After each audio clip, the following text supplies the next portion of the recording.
Saint Seiya Ômega é o melhor derivado que Saint Seiya já teve, né? E se você concorda comigo, bem-vindo ao vídeo. Se você não concorda comigo, bem-vindo também, né? Porque hoje você vai entender e você vai ter certeza que Saint Seiya Ômega com um derivado de Saint Seiya é o melhor derivado que Saint Seiya já teve. Uma grande série, uma grande história que eu sinto muito saudade. E depois de ver esse vídeo, tenho certeza que você vai valorizar muito Saint Seiya Ômega, tá? Pessoal, antes de ver a análise que eu tenho para fazer nesse vídeo, dá o like, se inscreve no canal, manda um vídeo para amigos de vocês que possam ter mais interesse em acompanhar um canal de notícias e análises de Saint Seiya Cavaleiros do Zodíaco. Se você quiser e puder, né, também torne-se membro do canal, você me ajuda de maneira direta. E se você quiser comprar mangá, né, como esses aqui, você pode clicar nos links do Amazon que estão aqui embaixo e você compra o mangá, né, me ajudando de maneira indireta. Pessoal, vamos logo pro vídeo então, você vai entender que Saint Seiya Ômega é top 1 derivados de Saint Seiya. Vamos lá?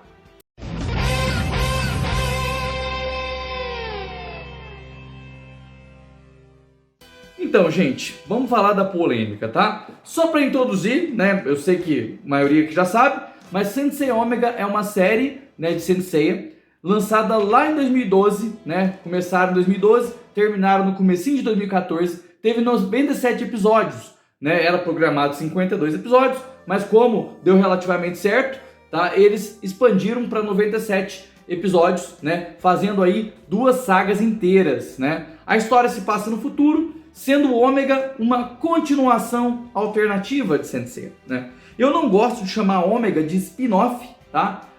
Porque ele é um spin-off no sentido de franquia, né? É uma franquia que tem o mangá clássico como seu produto principal e nesse sentido ele é um spin-off. Mas no sentido de história, é como se você tem ali o anime clássico, que é uma adaptação do mangá clássico, e você tem o Ômega, que é uma continuação alternativa do anime clássico.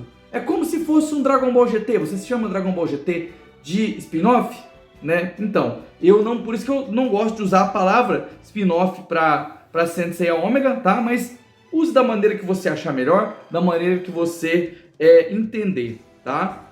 E é uma polêmica muito grande, porque quando o Saint Seiya Ômega foi anunciado, ele tomou hate gigantesco. Um monte de gente detestou, já olhou aquela imagem, né, que tinha e já, né, detestaram demais.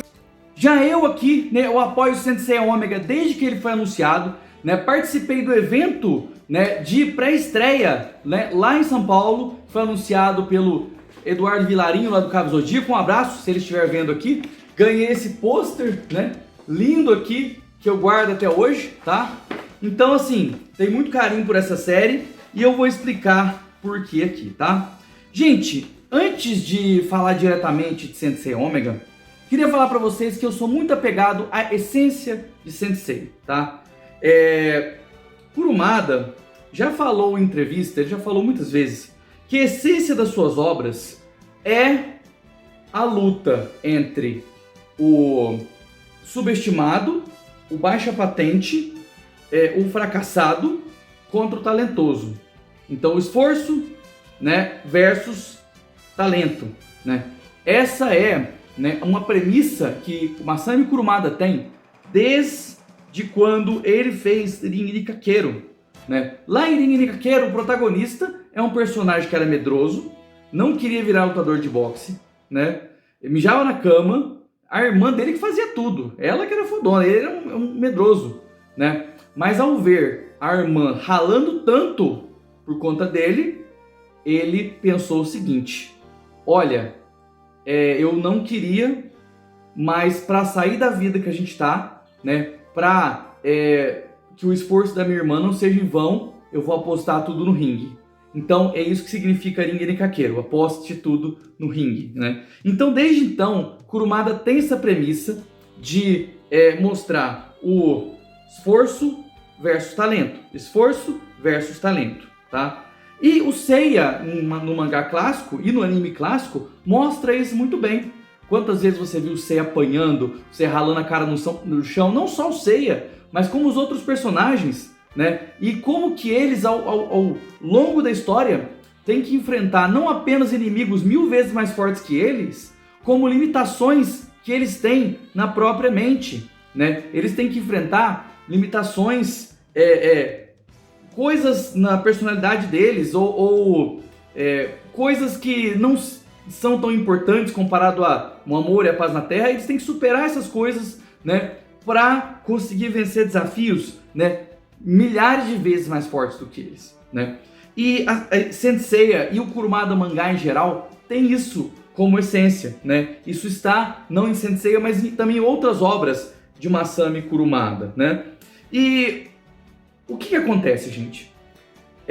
Os Cavaleiros de Ouro foram criados para serem barreiras, né, muito difíceis de serem derrubadas, né? Mas seriam derrubadas porque os protagonistas se esforçam, ralam, sangram, batem a cara no chão e eles, mesmo sendo bronze, derrotam os Cavaleiros de Ouro, tá? É para isso que eles foram criados. Mas foram personagens muito famosos, muito cativantes, né? E as pessoas queriam ver mais desses personagens. Alguns têm a questão do signo também, que influenciou bastante, né? E como as pessoas querem ver muito desses personagens, é normal que várias histórias criadas em Saint Seiya fiquem muito presas nesse fanservice do Cavaleiro de Ouro. Desde lá do episódio G, né, o Lost Canvas, o Soul of Gold, né, até obras como Santia Show, por exemplo, dá espaço, muito espaço para os Cavaleiros de Ouro, né? E aí, gente, a gente esquece um pouco do que é o Saint Seiya, né? Que é tudo aquilo que eu falei, o esforçado versus o talentoso. Você foca muito no Cavaleiro de Ouro e esquece, né, do que é de verdade Saint Seiya, né? Ah, mas os Cavaleiros de Bronze, uma hora vão se tornar Cavaleiro de Ouro. Sim, mas num contínuo de história em que eles se esforçaram pra caramba e chegaram lá. Não são personagens, outros personagens, né, que não passaram por essas etapas, né? É uma questão diferente, né? Claro que lá no Rin Kakeru, os personagens que ralaram desde o começo, eles vão chegar chegar ao ouro um dia, né, dentro do boxe, né? Então isso existe, não tem problema, né? A questão você dar foco para aqueles que são os esforçados, né, e não os talentosos, né? Que no caso são os Cavaleiros de Ouro. Os talentosos são os Cavaleiros de Ouro, né? E muitas vezes a gente foca muito nisso e esquece da essência de Saint Seiya, né? E eu diria que Ômega faz tudo isso. Ômega, ele tem protagonistas que são os Cavaleiros de Bronze, tá? Que ralam, que apanham, né? Que tem que enfrentar inimigos cada vez mais fortes, subindo, que tem que se reinventar, né? Que apanham também, mesmo que o apanhar do Ômega não seja no mesmo nível de violência do que o apanhar no clássico, porque a série era para uma outra faixa etária, tá? Mas você não tem a mesma violência, não significa que a mensagem não seja passada, né? E eu acho que eles apanham bastante, sim, tá? Se você assistir a luta do Koga contra o Asgard, contra o Harbinger de Touro, né? Você vai ver tudo isso que eu tô falando, né? O Koga apanha, né? Gente, luta do Ryuhou contra a Amazônia de Gêmeos, tá? Fantástico, né? Tem essa questão, tem várias reviravoltas na luta, né? E quando ele se supera, alcança o sétimo sentido e usa, né, o Cólera dos 100 Dragões, ali foi muito emocionante pra mim. Então, assim, toda essa estrutura do Ômega tenta replicar, né, o que foi feito lá no Saint Seiya clássico. E é por isso que o Ômega é o melhor derivado de Saint Seiya, tá?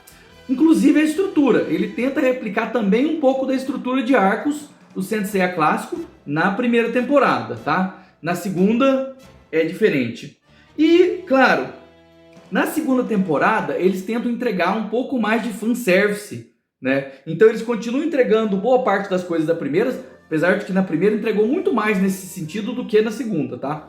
Mas a segunda continua entregando isso, tá? Os personagens principais continuam lutando, continuam se esforçando, mas ele também entrega muito fanservice, né? Então muita participação do Seiya, do Shiryu, Yoga, Shun, né? Tem aquela luta do Ryuhou e do Shiryu juntos contra um inimigo, isso foi muito legal, pai e filho lutando juntos, tá? Então assim, a parte da essência foi entregue na primeira temporada e o fanservice foi entregue na segunda. E foi um fanservice que não tirou a essência da obra, né?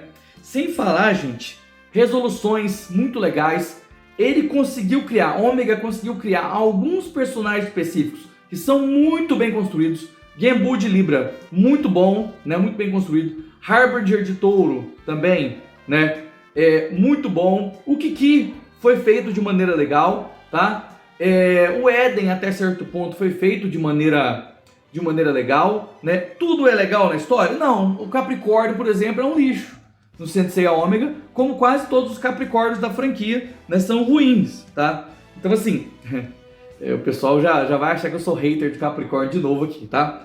Mas o Capricórnio lá é ruim, né? O Aquário lá não é legal, tá? Mas ele tá lá justamente para mostrar que não adianta você dar uma armadura para alguém, né? Ele não vai... Acho que passou uma mensagem... A luta contra o Aquário passou uma mensagem legal também, tá? Gente, trilha sonora do Ômega, né? Trilha sonora do Ômega é melhor desde o clássico, né? Não tem o que falar. Trilha sonora do Ômega é melhor que a do Soul of Gold, melhor que a da Lenda do Santuário, melhor que a do Lost Canvas, melhor que a do Santia Show, né? Inclusive, é o mesmo cara que fez no Santia Show e no Soul of Gold, só que ficou meio pobrinho no Soul of Gold e no Santia Show, né? Talvez porque a série era menor, não sei, mas ficou meio pobrinho. No Ômega, 1000 vezes melhor a trilha sonora, tá? Conceitos novos, tá? Que foram colocados dentro do Ômega, tá? E drama, gente. Tem drama de Sensei, o mesmo tipo de drama que tem no clássico, tem no Ômega, né? Inclusive um drama ligado a essa essência de Sensei, do mais fraco, né? Do esforçado contra o talentoso. Esse drama existe em Sensei Ômega, tá?